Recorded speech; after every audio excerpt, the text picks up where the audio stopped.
Alors la digitalisation, pour Air France, mais aussi pour toutes les entreprises, a été il y a quelques années plus des opportunités sur lesquelles certaines entreprises et start-up ont été beaucoup plus agiles.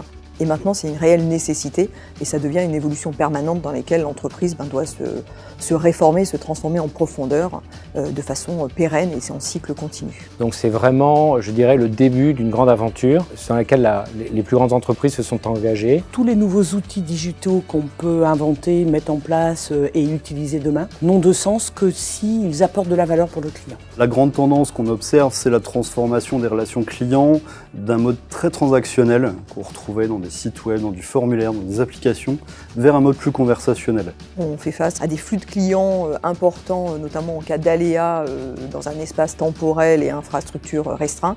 Et c'est dans ce cadre où on pense que le chatbot peut être vraiment une solution efficace. De toute façon, on reste dans la relation humaine. Ce qu'on va essayer de faire, c'est d'utiliser la digitalisation comme un moyen pour renforcer cette relation.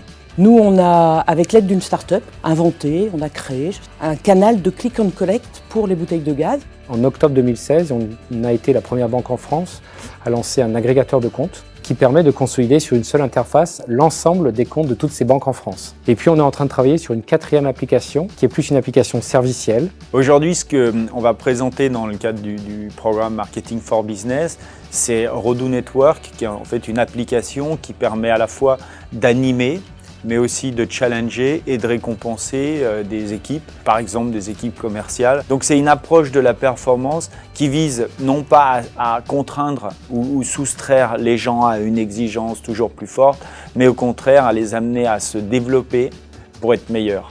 Et il faut vraiment confronter nos expériences. On travaille nous, beaucoup dans le cadre de l'Open Innovation. On s'appuie sur une communauté de start-up, on travaille avec plein de gens de l'extérieur. On accompagne nos clients autant sur l'inbound marketing que le marketing automation. Le salon Marketing for Business, pour nous, c'est une opportunité de faire connaître notre métier. Ce qu'on apprécie beaucoup, c'est que c'est tourné vers le business. C'est vraiment pour essayer de faire intermédiaire, et Microsoft le fait très bien, autour de la technologie, mais autour aussi de nouveaux usages comme la digitalisation ou l'innovation collaborative. Depuis ce matin, on a eu la chance de rencontrer plusieurs entreprises intéressées par nos plateformes, les mécaniques de gestion de médias, qui étaient là pour comprendre comment on pouvait uploader ces contenus, les diffuser de manière contrôlée auprès des bonnes cibles.